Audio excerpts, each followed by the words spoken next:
morning, family. It's Tasha, Mom Bear Prepping. You already know what time it is. Get your drink and pull up. Let's talk about it. So today, I got a good one, you guys. I often get questions about food preservation and how to do certain things. And what's crazy is the majority of my audience, you guys, with the amount of likes that I get for videos and views, just doesn't gravitate towards me when it comes to food preservation. But this family every day is doing food preservation stuff. Okay, so what I did for you today is I did a list of 30 must-have food preservation items. These are 30 things that I think are super important to have in your home, on your shelf, ready to go. And if you've got some of this stuff, what I want you to do is think about your backups to these things, okay? Your backup, whatever it is, okay? You don't need just one of these things. Yes, to get started, just one of these things. But if you've been doing this for a while, as you know, you're always gonna constantly need other stuff. Okay, so let's get into it. 30 items. So first thing I said was pressure canner. So tons of pressure canners out there. I'm not gonna tell you which ones. Before I start to, I'm gonna have links in the description box below so that you can get to some of these items. I might not, like, so for pressure canner, for example, there's all different types of brands out there, but I'll make sure that I link a couple down below. Water bathing canner, okay? They have water bather canners, you guys, but essentially that's just a big pan, okay? So don't get caught up if you don't have the actual water bathing canner yourself, because it's just a big pan. As long as it's big enough to hold your racks that need to sit on the bottom of that and has a lid, you'll be just fine, okay? So water bathing pan, extra racks for the canner. So racks for the canners. The most canners, when you buy them, they'll come with the racks, but I would suggest getting an extra set of the racks because they do tend to rust sometimes over time, okay? Especially if you wash them and then you're not drying them or they don't dry fast enough, okay? So racks for the canners and extra racks if you've already got your canners.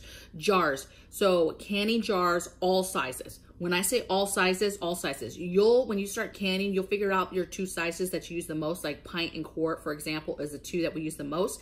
But I have gallon size, I have little ones for jam. I have all different sizes, but you cannot have too many jars, you guys. Absolutely is not a thing. You cannot have too many jars. So jars. Some really quick places to get jars: Walmart, even some grocery stores, Ace Hardware, Tractor Trailer. Like, there's a ton of stores and stores that you don't necessarily think about that sell jars. Okay, so get out, take a look at your immediate community and get them. Do not get them on Amazon. This is the one thing that I would highly suggest. I get all types of stuff all day long from Amazon. Do not get your jars from Amazon, baby. You will pay like 5 times the amount, okay? So do not get your jars on Amazon.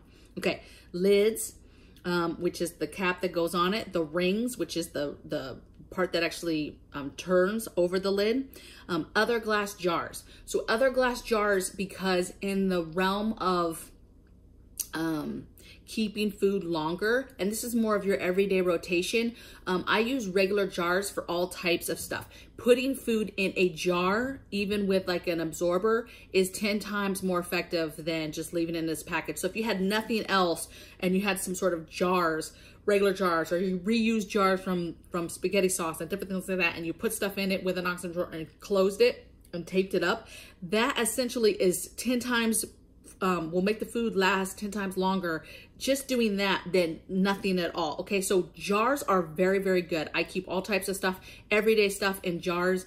In my cabinet, spice cabinet, all my spices are in jars. All my baking materials are in jars. Love jars, okay? With that, plastic cap. So there's white, I won't say white because there's white ones, but they come in different colors. There's caps that just screw onto a top of a mason jar.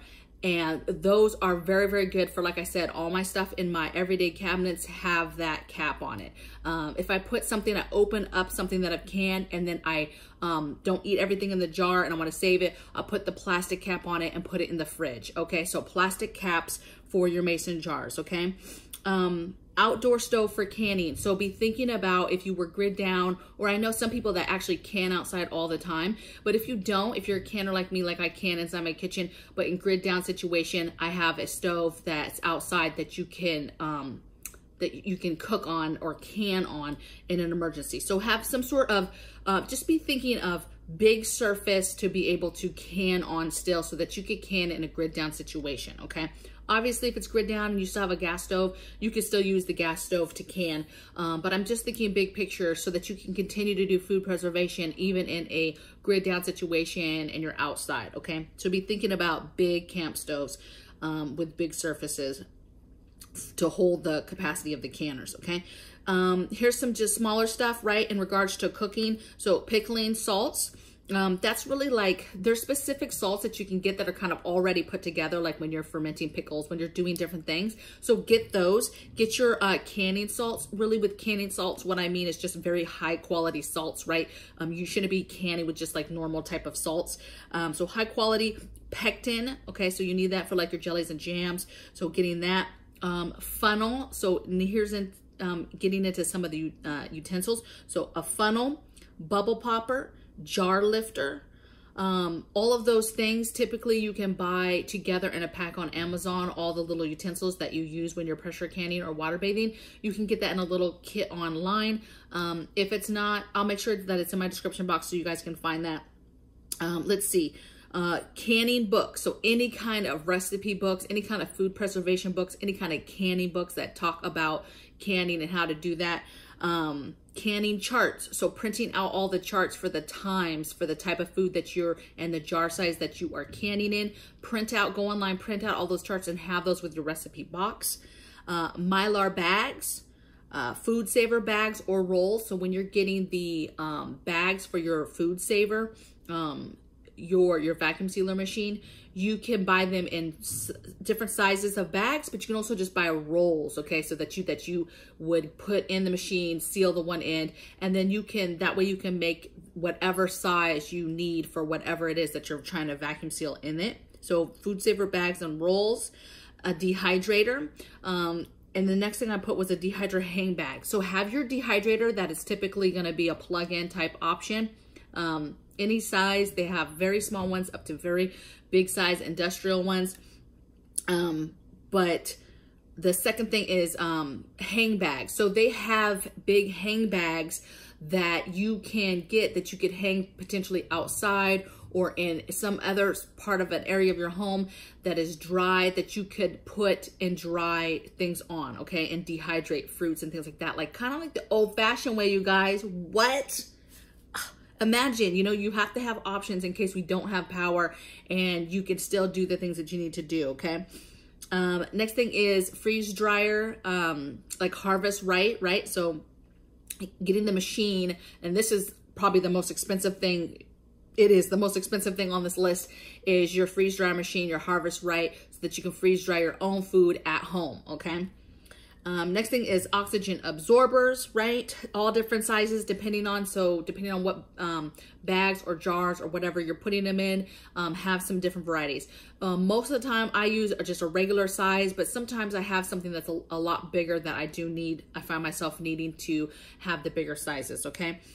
Buckets, so food grade buckets. This doesn't have to be 5-gallon buckets, but it could be 5-gallon buckets. It could be square buckets. It could be any kind of bucket, okay? As long as it's food grade and safe to put food in. Plastic containers, I say that because a lot of stuff, if you are doing a lot of vacuum sealing, a lot of Mylar bags, smaller size stuff, you're always gonna wanna put that stuff in another container. So even, it doesn't have to be food grade, but that's important. That's good because it's a good quality bucket, but you could throw that stuff in plastic, regular plastic totes as well, okay? The thing with Mylar and any kind of plastic, right? You're just making sure that you're putting that inside something so that, you know, you're not making it super easy for rodents to get in there and get to it to chew it up, okay? Can they still get into some plastic buckets or some containers? Yeah, absolutely. But however, it downs it down, your chances way lower. Okay, so buckets, I said that. I said plastic containers. Shelving, so don't forget your shelving, where you're gonna put all this food as you preserve it, right? Where you're gonna put these totes that I'm talking about, where you're gonna put your jars after you can them. You need strong, sturdy metal or wood type shelving maybe that you've made. Make sure that you're getting some sort of rack in front so that, you know, you're protecting it in case there's any kind of like earthquake or anything that could happen, storm, where, you know, your stuff is shaking and stuff gets shaken off the shelves, okay?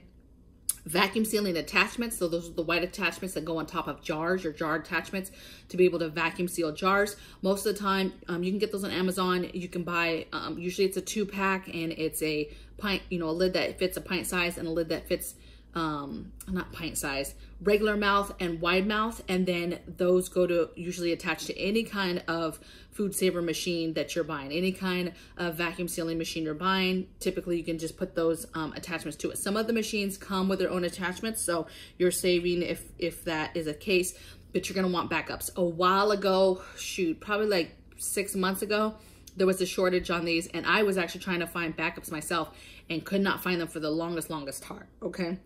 Excuse me.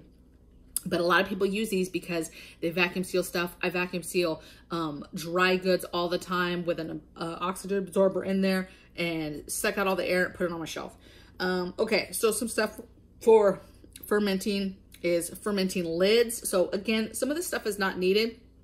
And you should learn to preserve food where you don't need this stuff, right? You should learn how to preserve food without Mylar bags and nothing like that, because obviously if the end of the world comes, they get to a situation you can't get this stuff, you still need to know the actual skills of preserving food in case you run out and don't have these extra items, okay? But fermenting lids, super easy. When you're fermenting stuff, you just put them on and then they burp themselves instead of you having to do the burping process. And then fermenting weights, same thing. A lot of people will ferment something and then just put some vegetables or something like that on top of the product to keep it below the water or the liquid. But they have weights that I bought they're just little glass weights that go on there, and I like those, okay? So fermenting weights, hand vacuum sealers. So the actual handbrake, it's like, I actually am not a fan. It's pretty hard to use, but it's an actual hand pump that is meant to be able to do the same thing that the lids that I just told you that you can put on glass jars to suck out all the air. Well, this is a hand way of doing that, okay? So getting one of those in your preps is good. And then I put an extra freezer is the last thing that I think I have on the thing. So obviously with the freezer, we're really big on grid down here. And so obviously if you're preserving food and keeping food in a freezer, you need to be understanding that you need a way to power that should you lose power, because obviously what you don't want to do is have a freezer or 2 or 3 and then you lose power and you lose, 2 or 3 freezers worth of food, okay? So just be thinking about that if you're gonna get the freezer, but it's food preservation still, okay? That's a big prep for us. We prep all different types of options to make sure we're covered so that it's not the end of the world if we lose something, but that doesn't mean you wanna go out of your way to lose it, okay? So if you're gonna be thinking about freezers and using that as another way to preserve more food, make sure that you're getting your generators so that you can run those, okay? I think that is all that is on my list. I will try to link as much of this stuff as I can below in the description, but be advised some stuff might not be there because either I couldn't find it or it's stuff that I don't suggest that you get through Amazon. I'm only linking stuff through Amazon only because that's my affiliate. I do get a small commission off of that, very, very small. And you don't have to use that. The list could just help you. You could click on it to get the name, and then you could go to your own Amazon if you wanted. You don't have to use my links, you guys, okay? So that is 30 food preservation must-have items that I think are super important, because I don't know that you're gonna be able to easily find this stuff, let's just say in a couple years. I think that it's a crazy world, and you have a lot of new people kind of waking up and kind of realizing, hey, it's important to stack food, to stack water, to be prepared, to get the emergency items, to prepare for grid down, and to do what they can to get closer to being self-sufficient and not having to depend on somebody.